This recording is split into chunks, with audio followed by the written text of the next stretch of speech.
साथियों, मैं मायाराम भारती, क्या है हकीकत, अपने इस YouTube चैनल में आप सभी मित्रों का हृदय से स्वागत करता हूं। दोस्तों, आज का प्रसंग बहुत ही रोचक है, बहुत ही रोमांचक है। देखिए, भागवत में एक प्रसंग सुनाया जाता है कि जब भक्त प्रहलाद पर अत्याचार हुआ तो भक्त प्रहलाद को बचाने के लिए विष्णु नरसिंह का रूप धर के आए और भक्त प्रहलाद को बचाया, भक्त प्रहलाद को बचा लिया। इतनी कथा आपको भागवत में सुनाई जाती है। इसके पश्चात क्या हुआ क्या नहीं हुआ ये सब कुछ नहीं बताया जाता, बस इतनी कथा सुनाई जाती है। इतना सुनाने के बाद में यही से कथा समाप्त कर दी जाती है। आइए जानने का प्रयास करते हैं कि इसके बाद क्या हुआ। जो नरसिंह रूप धर के आए थे भगवान विष्णु, उनका क्या हुआ। देखिए, जब भगवान विष्णु नरसिंह रूप धर के आए उस समय हिरण्याकश्यप को मारने के बाद में उनका क्रोध शांत ही नहीं हो रहा था। और जब उनका क्रोध नहीं शांत हो रहा था, उन्होंने कहा कि इस समय मैं इस समस्त चराचर जगत को नष्ट कर डालूंगा। सारे देवता मिलकर भगवान शंकर के पास पहुंचे। कहा, प्रभु, बहुत बड़ा संकट उपस्थित हो गया है। ऐसे संकट की घड़ी में आप हमारी सहायता करें, हमारी मदद करें। भगवान शंकर ने वीरभद्र को याद किया और कहा, वीरभद्र, जाओ, जैसे भी हो सके नरसिंह के तेज को शांत करके देवताओं की मदद करो, चराचर जगत की रक्षा करो। तब वीरभद्र वहां पर पहुंचे जहां पर क्रोधित नरसिंह थे। वहां पर वीरभद्र जी पहुंचे और जब वीरभद्र जी पहुंचे तो वीरभद्र ने नरसिंह को समझाया, लेकिन नरसिंह माने नहीं। तो देखिए, नरसिंह ने उस समय कहा क्या। देखिए साहब, ये श्रीलिंग महापुराण है। श्रीलिंग महापुराण है, गीता प्रेस गोरखपुर से प्रकाशित है और ये 96 अध्याय है। 96 अध्याय है और 502 पृष्ठ संख्या से इसकी शुरुआत है। तो फिर देखिए, वीरभद्र जी जब वहां पहुंचे तो नरसिंह को बहुत समझाया, लेकिन नरसिंह नहीं माने। देखिए, नरसिंह ने कहा क्या। कहा, हे वीरभद्र।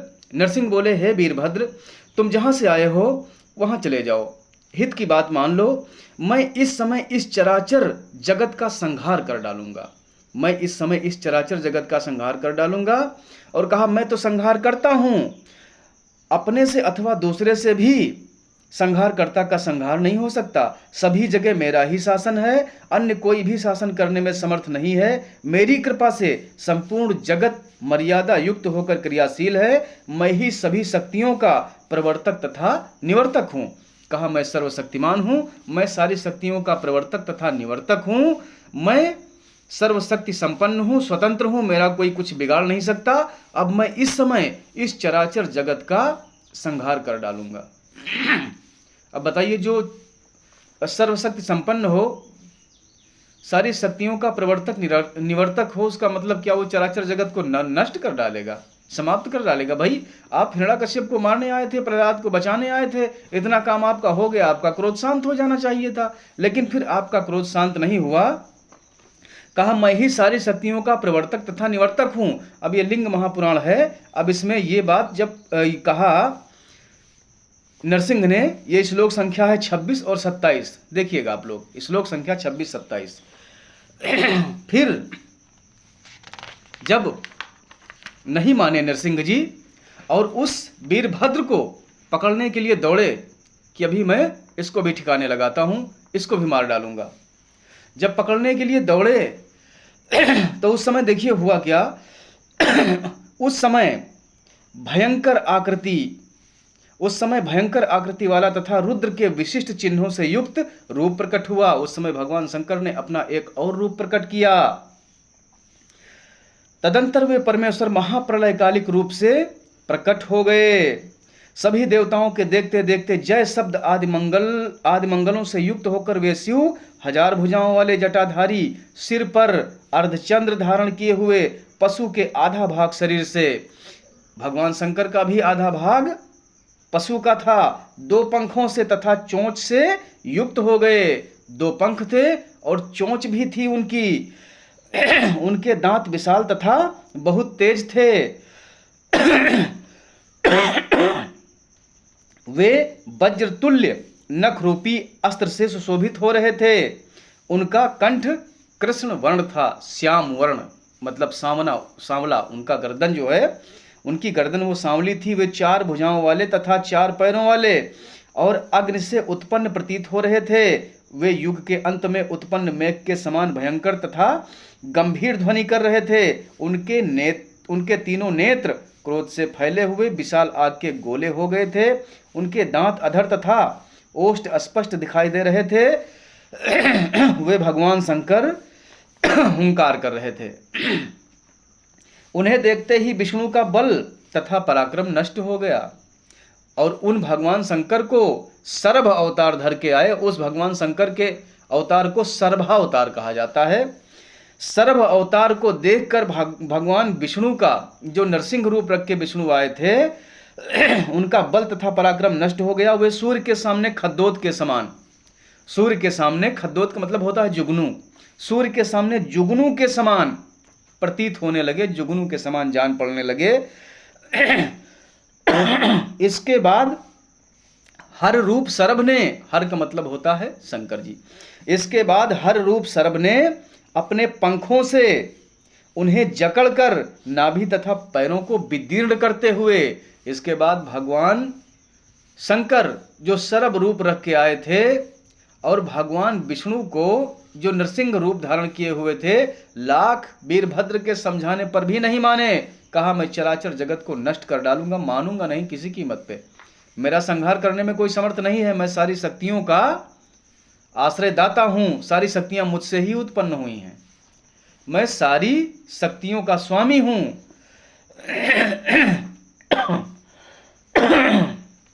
देखिए, फिर उन्हें अपने पंखों से जकड़ कर नाभि तथा पैरों को विदीर्ण करते हुए उन नरसिंह की नाभि तथा पैरों को चीरते हुए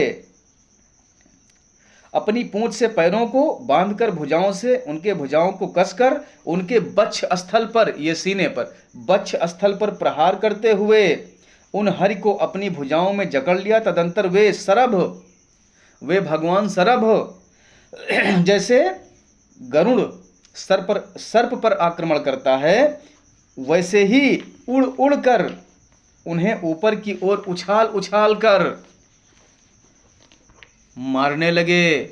उछाल उछाल कर नरसिंह को सर्भ रूपी भगवान शंकर उछाल उछाल कर नरसिंह को पटक पटक कर मारने लगे। बार बार उन्हें गिराकर पंखों के आघात से मूर्छित कर दिया। अब उनके शरीर में चेतना नहीं रही, शरीर चेतना शून्य हो गया।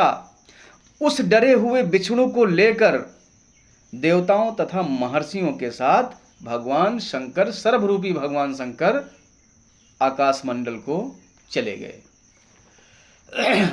अब ये कथा आप लोगों को बताई नहीं जाती है, क्योंकि वहां पर सिर्फ विष्णु की महिमा का गान करना होता है, विष्णु का महिमा मंडन करना होता है। तो विष्णु की महिमा गाने के बाद में बस वहीं से कथा का उपसंहार कर दिया जाता है, इन बातों को नहीं बताया जाता।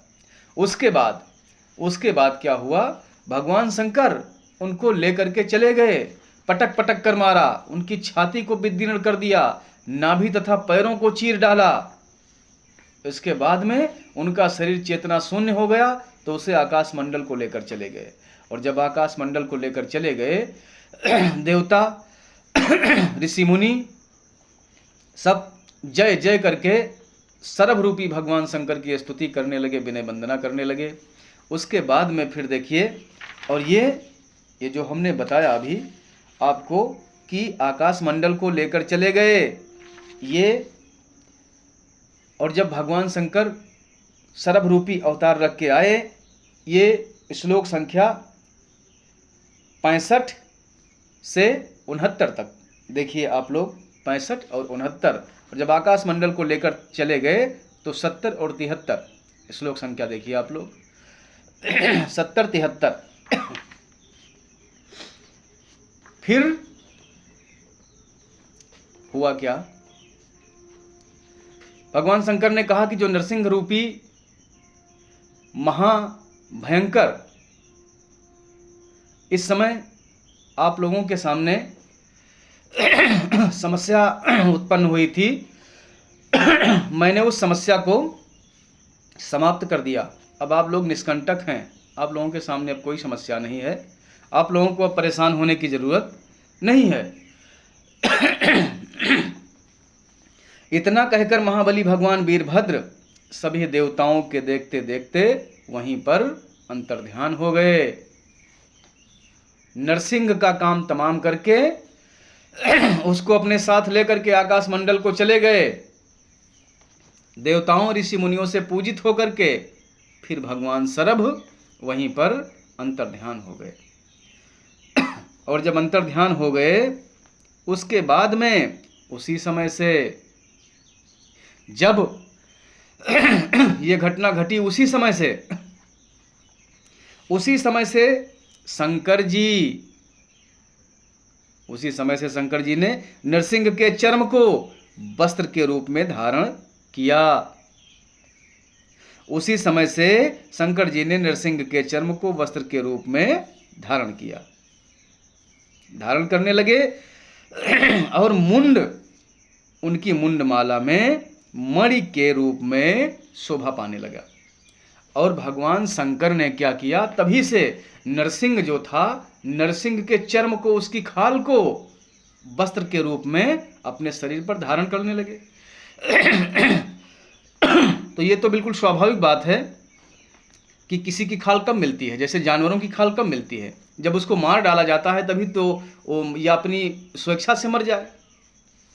लेकिन यहाँ पे स्वेच्छा से मरने की बात तो है नहीं, भगवान शंकर ने नरसिंह को मार डाला तभी तो उसकी खाल मिली होगी।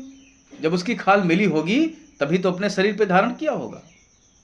और यहाँ तक नहीं, यहीं तक बात नहीं है, उसके बाद भी लिखा है कि नरसिंह का मुंड उनकी मुंडमाला में मणि के रूप में शोभा पाने लगा। तो बताइए, किसी के मुंड की माला बना के आप कब पहन सकते हैं? किसी के मुंड की माला बना के आप तभी पहन सकते हैं जब उसका सिर काटा जाएगा।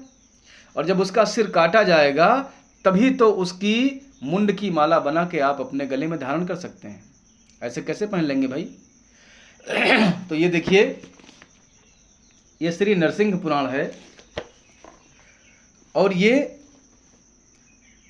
उनके चर्म को अपने शरीर पे धारण किया और मणि के रूप में उनके मुंड को काटकर उसकी माला बना के अपने गले में धारण किया। ये श्लोक संख्या है 114 और 115। आप लोग देखिए, श्लोक संख्या 114, 115 और ये श्री लिंग महापुराण है। गीता प्रेस गोरखपुर से प्रकाशित है और अध्याय है 96 अध्याय है, 502 से शुरू है, 511 तक। जिस किसी की इच्छा हो देख सकता है। यहाँ पर नरसिंह का ये हाल हुआ, उनके चर्म को और उनके मुंड को शंकर जी ने अपने शरीर पे धारण किया। यहाँ पर अब अभी तक नरसिंह को सबसे सर्वश्रेष्ठ दिखाया गया कि नरसिंह ही सबसे सर्वशक्तिमान थे। अब जब नरसिंह ने कहा कि मैं पूरी पृथ्वी को, चराचर जगत को ही नष्ट कर दूंगा, तो उनको मारने के लिए फिर सरभ अवतार रख के भगवान शंकर आ गए। अब भगवान शंकर सबसे सर्वश्रेष्ठ हो गए। और जब भगवान शंकर सर्वश्रेष्ठ हो गए तो ये मैंने आपको लिंग महापुराण दिखाया। उसके बाद में देवी भागवत महापुराण आप लोग देखिए। देवी भागवत महापुराण, ये देवी भागवत महापुराण है। देवी भागवत महापुराण ये गीता प्रेस गोरखपुर से प्रकाशित है। और इसी पुस्तक में आप लोग देखिए, तीसरा स्कंद है और पृष्ठ संख्या 128 है। उसमें ब्रह्मा, विष्णु और महेश, इन तीनों देवताओं से बढ़ चढ़कर सबसे सर्वशक्ति संपन्न माता जी को बताया गया है। माता जी की शक्ति के सामने इन तीनों की शक्ति बिल्कुल नगण्य बताई गई है, जीरो बताई गई है। तो यहाँ पर यह नहीं पता चलता है कि कौन छोटा है, कौन बड़ा है, कौन क्या है, कौन कैसे है, जैसे जहाँ पर पाया जिसने वैसा गपोड़ दिया। तो मेरा कहने का मतलब ये था कि नरसिंह का जब क्रोध शांत नहीं हुआ तो फिर वहाँ पर भगवान शंकर सरब रूप रख के आए और नरसिंह को मारा, नरसिंह के तेज को शांत किया। ये थी आज की जानकारी। अगर आज की जानकारी अच्छी लगी हो तो आप लोग लाइक, कमेंट और सब्सक्राइब ज़रूर कीजिएगा। तो आज के लिए बस इतना ही, फिर मिलते हैं एक नई जानकारी के साथ। तब तक के लिए आप लोग खुश रहें, स्वस्थ रहें, अपना ख्याल रखें, अपनों का ख्याल रखें। जय भारत, जय संविधान, जय विज्ञान, जय जवान, जय किसान, जय बहुजन समाज।